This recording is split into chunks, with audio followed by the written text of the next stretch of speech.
Ladies and gentlemen, the story you are about to see is true. The names have been changed to protect the innocent.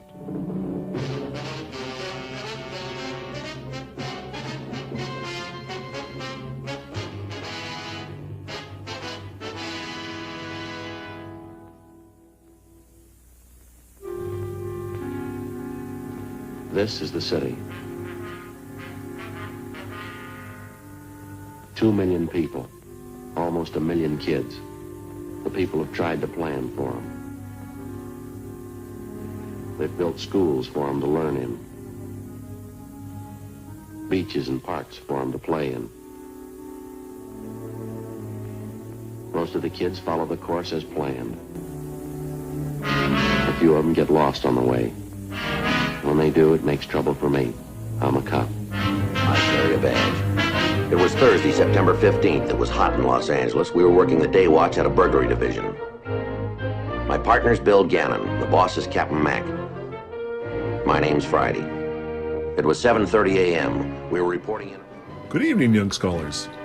Mr. Caldestall speaking to you through a magnifying glass in my basement.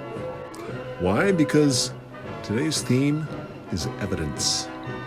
And that clip was from the 1960s LA cop show Dragnet, starring Joe Friday. That was his name, Joe Friday. When I was your age, I loved that show because it was all about evidence. So that's what we're going to focus on today. And what is this?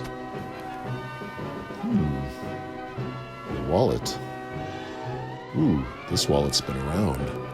What does it mean? And here's some notes left behind. CNBC is credible. What does that mean? And, ooh, a book. Very suspicious. So today's theme is evidence. And our must-dos. Reading Jot, Ed Puzzle, today's expectations. Hopefully that's what you're watching right now. Ed Puzzle, evaluating evidence, our good friend John Green, and a Google Doc that you need to complete for checkpoint number 3, which is due at the end of today. Same with our must show, Reading Jot, Ed Puzzle, today's expectations. You may want to revise checkpoint 1 and 2 if you got a red, and I know there's a bunch of you.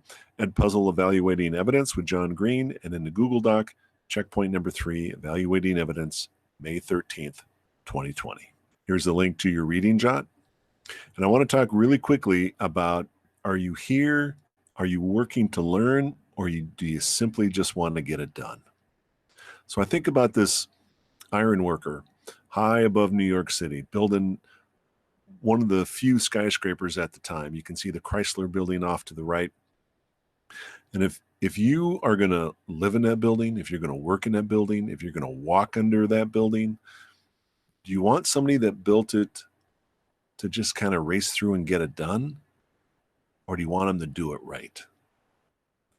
When you're flying 30,000 feet in the air on a 747, do you want a pilot who, did you learn how to fly that plane? Or did you just kind of get it done?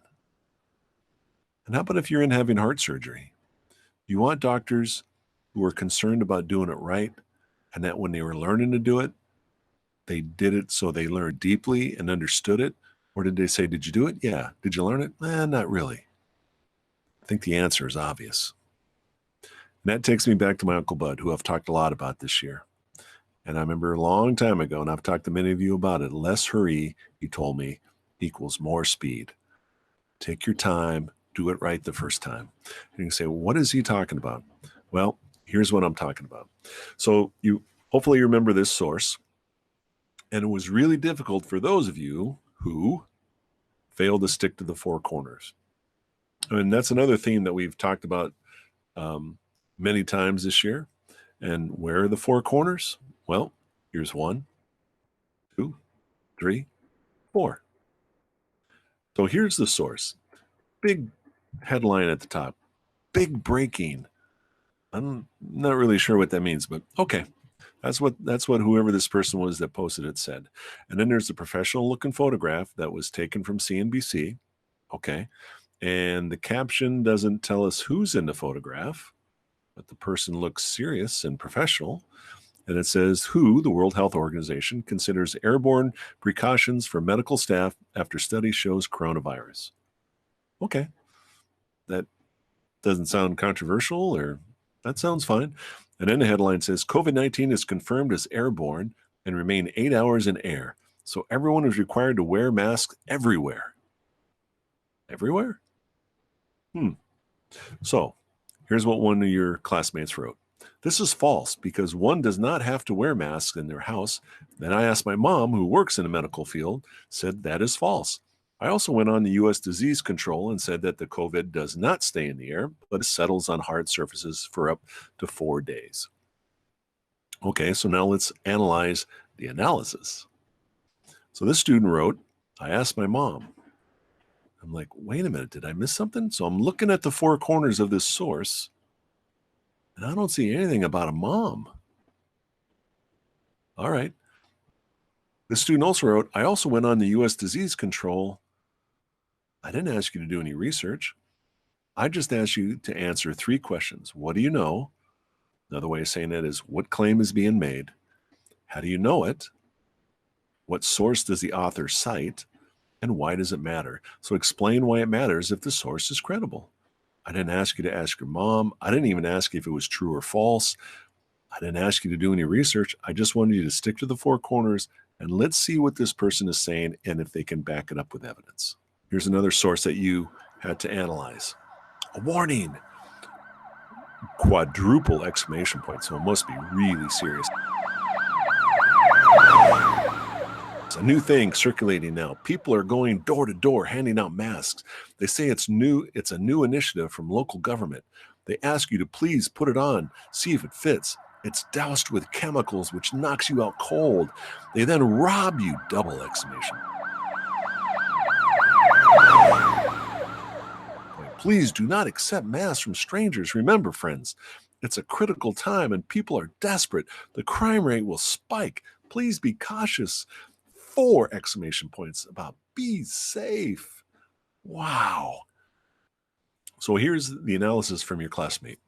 The author claimed people are handing out masks doused with chemicals which knock you out cold so they can rob you. This is not a true claim. And if it was, why would people be going outside, going to house, giving out masks to random people? And why would anyone want to do a robbery now the house could be infected? Okay, so let's analyze the analysis. This student wrote, this is not a true claim. I didn't ask you if it was true. I asked you, what is the claim, which the student cited. Then I asked you, what is the evidence? How do you know? What source does the author cite?